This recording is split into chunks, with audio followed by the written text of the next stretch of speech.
Hello everyone, welcome to the e-Pathshala in the Department of Physics, Shri RLD College of Science, Akola. This is our lecture number 14 in which we will see the characteristic of X-ray, origin of characteristic of X-ray. In our previous lecture, lecture number 13, we already discussed about the origin of continuous X-ray. Now, in this lecture, we will see the characteristic X-ray, okay, origin of characteristic X-ray. So what is meant by characteristic X-ray? So in last lecture we discussed the introduction of this characteristic X-ray. So क्या होता है यहाँ पे? So it is produced when electron are knocked out from innermost orbit of target atom. Electron from outermost orbit jumps to the innermost orbit. तो यहाँ पे क्या होता है कि जो बाहर का इलेक्ट्रॉन है वो इस एटम के इनर शेल के इलेक्ट्रॉन पे कोलाइड होता है और वो इलेक्ट्रॉन वहाँ से रिमूव होता है. ठीक है, अगर जैसे मान लीजिए कि ये इलेक्ट्रॉन है, ये इलेक्ट्रॉन गन से आ रहा है कैथोड एक्सरे ट्यूब के अंदर से, और वो electron high kinetic energy electron जो कि पेनिट्रेट कर रहा है एटम को, और वो इनरमोस्ट सेल के अंदर में आके कोई भी एक इलेक्ट्रॉन पे कोलाइड हो रहा है. एक इलेक्ट्रॉन पे कोलाइड होने के बाद क्या होता है कि वो जो बाहर से आने वाला इलेक्ट्रॉन था वो कोलाइड होके वो इलेक्ट्रॉन इधर गया. ठीक है, और एक सपोज इलेक्ट्रॉन इधर गया. ठीक है, तो जब ऐसा होता है तो क्या होता है कि जो इनर मोस्ट ऑर्बिट का जो इलेक्ट्रॉन यहाँ से निकल गया बाहर के इलेक्ट्रॉन के इंसिडेंस से, तो यहाँ पे इलेक्ट्रॉन की डिफिशियंसी क्रिएट हो गई, या फिर ऐसा बोलेंगे हम उसको कि यहाँ पे वो इलेक्ट्रॉन की वैकेंसी क्रिएट हो गई. तो सडनली क्या होता है कि जो आउटर मोस्ट जो पहला ऑर्बिट है उसके बाहर का जो ऑर्बिट है उस ऑर्बिट का एक इलेक्ट्रॉन यहाँ से यहाँ पे जम कर लेता है वैकेंसी पूरी करने के लिए. ठीक है, जब वो वहाँ से यहाँ पे जम करता है तो तब क्या होता है कि रेडिएशन बाहर निकलते हैं according to the Bohr's postulates. Third postulates, the electron radiate energy only when it jumps from higher energy orbit to the lower energy orbit. तो इस तरीके से जो उसके रेडिएशन निकलते हैं वो रेडिएशन रहते हैं एक्सरेज.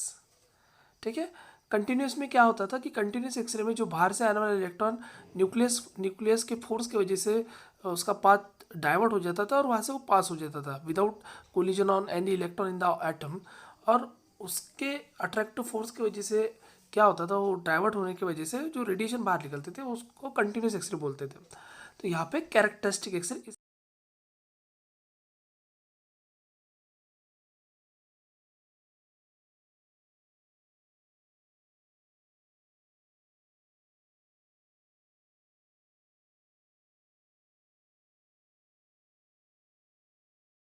इस तरीके से प्रोड्यूस होते हैं.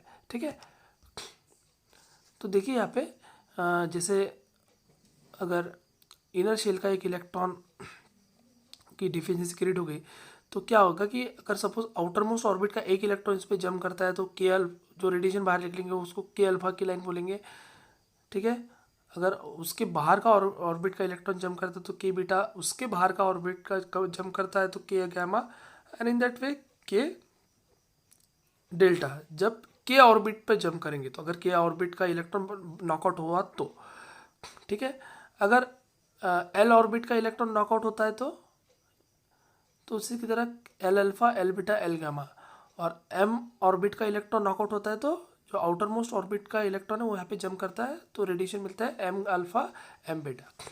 तो ये डायग्राम में आप देख सकते हो कि ये के जो स्पेक्ट्रल लाइंस यहाँ पे मिले हैं एनर्जी लेवल डायग्राम के माध्यम से यहाँ पे बताया गया है कि जो from N equals to L shell to the K shell. ठीक है, के अल्फा के बीटा इन दैट वे के गामा के डेल्टा. यहाँ पे के की स्पेक्ट्रल सीरीज में की है, यहाँ पे एल की है एम की.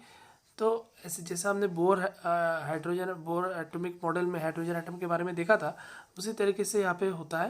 तो ये पूरी तरीके से बोर एटॉमिक मॉडल पे डिपेंड है कैरेक्टरिस्टिक एक्सरे. ठीक है, तो it consist of A discrete spectral line which constitute K shell, L series and N series, etc. So in the intensity of characteristic spectra is greater than the primary spectra, and the number of lines present in the spectrum depend on the nature of target material and excitation potential. Okay, तो देखिए यहाँ पे ये wavelength versus intensity का graph draw किया है with different accelerating potential. From first accelerating potential we consider 25 kilovolt and then next is a 50 kilovolt. So for 25 kilovolt ये जो ये लाइन दिख रही है ये है कंटिन्यूस एक्सरे की, और जो शार्प पीक दिखाई दे रहे हैं के बीटा के अल्फा, ये जो शार्प पीक है ये है कैरेक्टरिस्टिक एक्सरे। तो कैरेक्टरिस्टिक एक्सरे में हमेशा शार्प पिक दिखाई देते हैं और कंटिन्यूस एक्सरे में से ब्रॉड बैंड दिखाई देता है। Okay, so this is a characteristic spectra depend on the atomic, so the characteristic spectra is depend on the atomic number of the target material. ठीक है, तो इस तरीके से यहाँ पे एक्सरे कैरेक्टरिस्टिक से प्रोड्यूस होता है। उसके बाद हमको देखना है मोसलेस law. So in 1913, Moseley studied the characteristic spectra for different target elements and observed that there is a relation between frequency of spectral line and atomic number of the element emitting that line. तो Mosley ने 1931 में जो law दिया उन्होंने experiment के ऊपर से observe किया कि जो फ्रीक्वेंसी स्पेक्ट्रल लाइन की फ्रीक्वेंसी और एटॉमिक नंबर में रिलेशन है। मतलब अलग अलग एटम्स के अलग अलग एटम लेके उन्होंने एक्सपेरिमेंट किया किस तरीके के एक्सरे प्रोड्यूस होते हैं। ठीक है, तो उनको एक रिलेशन दिखाई दिया कि जो स्पेक्ट्रल लाइन जो इमिट हो रही है, स्पेक्ट्रल लाइन किसको बोलेंगे हम, ये जो इसको बोलेंगे स्पेक्ट्रल लाइन, ये जो स्पेक्ट्रल लाइन इमिट हो रहा है इसकी जो फ्रीक्वेंसी है, फ्रीक्वेंसी और एटॉमिक नंबर में रिलेशन उन्होंने यहाँ पे बताया है। तो क्या रिलेशन बताया है, तो स्टेटमेंट में देखते हैं हम, the frequency new of the spectral line in the given series of characteristic X-ray spectrum is directly proportional to the square of atomic number set of the element emitting it.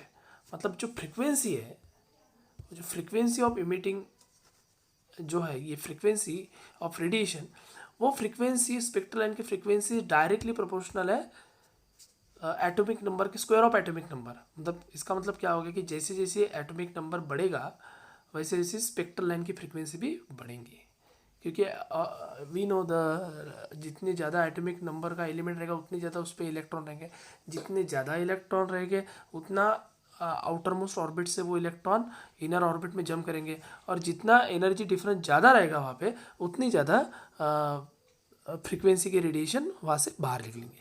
तो directly इन्होंने बोला है कि जो frequency of incident, frequency of emitting radiation और frequency of spectral line is directly proportional to square of atomic number, और we say as a frequency is directly z minus b square. Okay, or here we can written as the frequency nu equals to a z minus b square. So where a and b are the constant. अब a और b क्या है, a तो proportionality constant है, b है, b is a nuclear screening constant. ठीक है, having value b equals to 1 for k series and b equals 714 for l series. अब ये न्यूक्लियर स्क्रीनिंग कांस्टेंट क्या है, ये थोड़ा शॉर्ट में हम देखेंगे यहाँ पे। स्क्रीनिंग इफेक्ट या शील्डिंग इफेक्ट किसको बोलेंगे हम, the phenomena in which the inner shell electron shield the outer electron in an atom from the attractive force of the nucleus is known as shielding. मतलब ये जो आउटर मोस्ट इलेक्ट्रॉन है जो blue colour में दिखाई दे रहे हैं, वो आउटर मोस्ट, देखिए कोई भी इलेक्ट्रॉन जो एटम के अंदर प्रेजेंट होता है उस पर फोर्स होता है न्यूक्लियस का, कि जो कि न्यूक्लियस उसको अट्रैक्ट करता है। मतलब एटम का पेरेंट्स, इलेक्ट्रॉन का पेरेंट्स है न्यूक्लियस। ठीक है, तो वो इलेक्ट्रॉन को अट्रैक्ट करता है, पकड़ के रखता है, जिस तरीके से अर्थ बाकी सभी चीज़ों को पकड़ के रखती है अर्थ ग्रेविटेशन पोटेंशियल फील्ड से, उसी तरीके से एटम में न्यूक्लियर पे जो पॉजिटिव चार्ज है न्यूक्लियस की वजह से बाकी सब इलेक्ट्रॉन बाउंड रहते हैं, लेकिन सबसे ज़्यादा फोर्स इनर ऑर्बिट पर रहता है, और जैसे जैसे रेडियस बढ़ती है वहाँ पे जो फोर्स है वो कम होता है। तो क्या होगा कि जो इनर मोस्ट शेल के जो इलेक्ट्रॉन है वो आउटर मोस्ट शेल के लिए शील्डिंग बनाते हैं मतलब फोर्स को कम कर देते हैं, न्यूक्लियस का फोर्स इस पर थोड़ा कम रहता है। ठीक है, so shielding for outer electron by inner electrons and prevent the outer electron from feeling effective nuclear charge. तो जो अब हमको ये पता है कूलम्स लॉ, कि कूलम्स लॉ बोलता है कि the force of attraction between this two charges is directly proportional to the magnitude of two charge and inversely proportional to the square of this distance between them. तो expected जो force है, ठीक है, expected force इतना रहनी चाहिए, ठीक है, लेकिन एक्चुअल जो फोर्स है, एक्चुअल फोर्स जो है जेड इफेक्टिव जिसको बोलेंगे, वो एक्सपेक्टेड फोर्स से कम रहता है।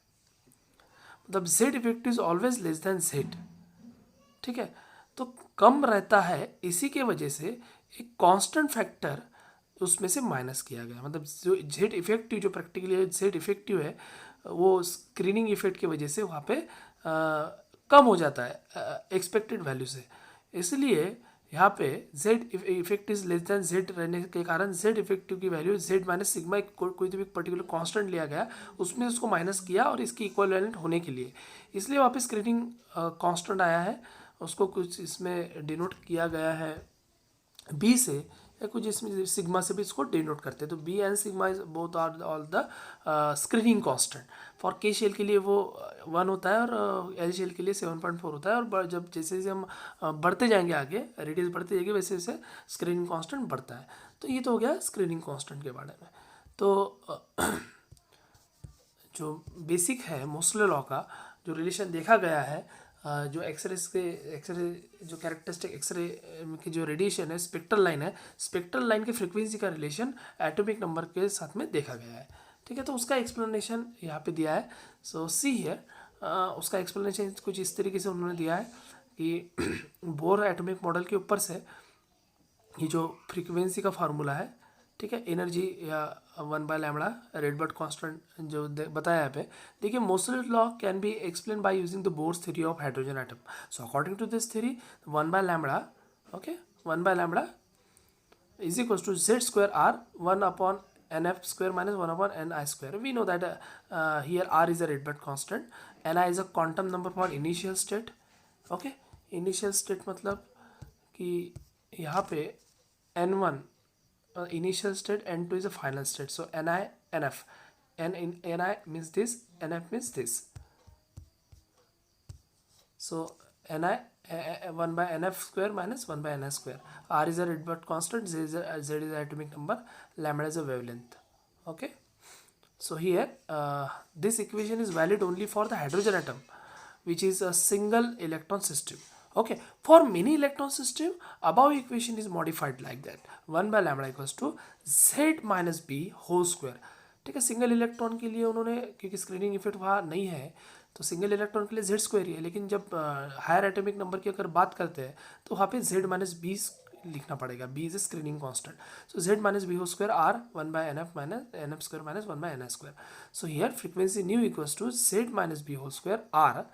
अब यहाँ पे 1 बाय लैम्बडा का इसका जो रिलेशन है, we know that frequency equals to C by lambda और 1 by lambda equals to C by nu. So here we can write C by nu, nu by C, sorry nu by C. So C जो नीचे रहेगा वो इधर चल जाएगा, इस ये हो जाएगा आर इंटू सी और 1 by N F square minus 1 by N F square. So here R C, ठीक है। यहाँ पे देखिए ये जो पूरी टर्म है, ठीक है, यहाँ पे जो पूरी टर्म है R into C 1 by N F square minus 1 by N square, उसको पूरे टर्म को ए ले लिया गया और फिर से फ्रीक्वेंसी का फॉर्मूला लिखा, nu equals to a Z minus b square.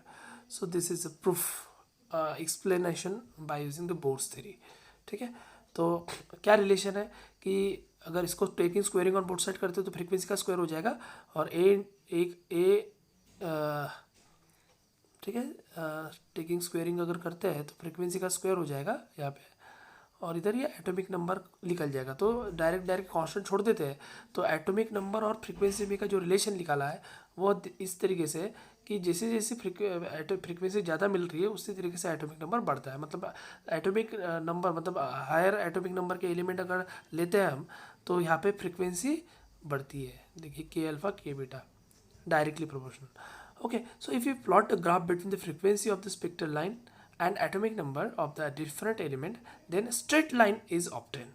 So this graph is called as Moseley's diagram, इसी को हम Moseley's diagram बोलेंगे, okay. So the importance of Moseley's law. So according to this law, the physical and chemical properties of element depend on its atomic number. An element in the periodic table should be arrange according to their atomic number. तो ये इसका फायदा हो गया है यहाँ पे Moseley's law का। So this law modified the position of argon, cobalt and tellurium in periodic table. This law led to discovery of some new element like hafnium, promethium, and technetium. So this law is helpful in determining the atomic number of rare earth, thereby fixing their position in the periodic table. तो बहुत सारा कुछ chemistry के अंदर में मोसलेस law का काम आया है। तो ये मोसलेस लॉ के ऊपर से पीरियोडिक टेबल की अरेंजमेंट बहुत आसान तरीके से की गई है, ठीक है। और बहुत सारा कुछ जैसे रेयर अर्थ की एटॉमिक नंबर निकालना, ठीक है, फिजिकल केमिकल प्रॉपर्टी चेक करना, ये मोसलेस लॉ का इम्पोर्टेंट यहाँ पे बताया गया है। ओके, तो this is all about the origin of characteristic X-ray, how the characteristic X-ray produce and what is the Mosel's law. Okay, so thank you very much for watching this video.